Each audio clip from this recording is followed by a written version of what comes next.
갈등론은 교육을 어떻게 보냐면 부정적으로 봅니다. 어떻게 부정적으로 보냐면 기존의 계급 구조를 고착화시킨다는 거예요. 기존의 계급 구조를 공고화시킨다는 거죠. 지배계급과 피지배계급에 대한 차별적인 교육을 하고 있다는 건데 예를 들어서 한번 얘기를 해볼게요. 번스타인이라는 학자가 얘기한 것인데요. 뭐가 있냐면 번스타인이 사례로 이제 아이가 이런 얘기를 합니다. 아이가 엄마 솜사탕 사주세요 이렇게 얘기해요. 솜사탕이요. 솜사탕 먹고 싶어요. 막 이렇게 얘기해요. 먹고 싶어요. 이렇게 얘기해요. 그러면 보통 저소득층 또는 학력이 낮은 계층에서 엄마들이 이렇게 얘기한대요. 어제도 먹었잖아. 어제도 먹었잖아. 또 먹을게. 이렇게. 막 이거 알았어. 이렇게 되는 거죠. 그런데 좀 고학력 측이고 경제적인 소득 수준이 높고 이런 층에서는 어떻게 얘기를 하냐면 솜사탕을 자주 먹으면 건강에 안 좋고 특히나 치아가 많이 상할 수가 있어서 아픈데 또 치과 가야 될지도 몰라 이렇게 얘기를 한답니다. 잘 보세요. 이걸 뭐라고 얘기하냐면 이러한 언어를 제한된 언어라고 얘기해요. 제한된 언어. 번스타인의 말에 따르면 그리고 이러한 언어를 뭐라고 얘기하냐면 정교한 언어라고 얘기합니다. 정교한 언어. 정교한 언어는 뭐냐면 이유를 말해주는 거예요. 이유.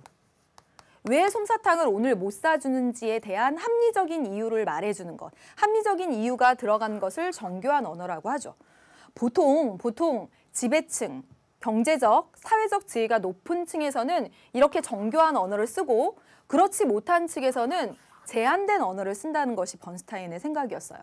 그런데 보니까 어떠냐면 학교를 한번 딱 가보니까 학교가 바로 다 이 정교한 언어로 이루어진 곳이더라는 거죠.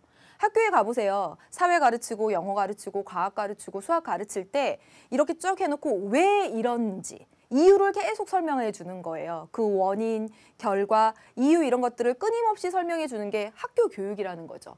그래서 학교 교육에서 정교한 언어를 쓰고 있어요. 그러면 어떤 애들이 더 유리하겠어요? 어려서부터 정교한 언어를 들은 애들이 훨씬 더 유리하다는 거죠.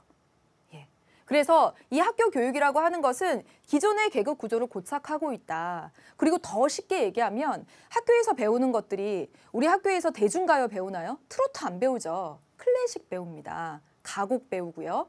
그리고 미술 작품 막 회화 이런 것들 배우고요. 그리고 음계를 막 알려주면서 음악을 듣고 막 이제 이게 음악을 조금씩 들려주면서 어떤 음악가의 작품인지 이제 하게 하고요. 또 영어 교육합니다.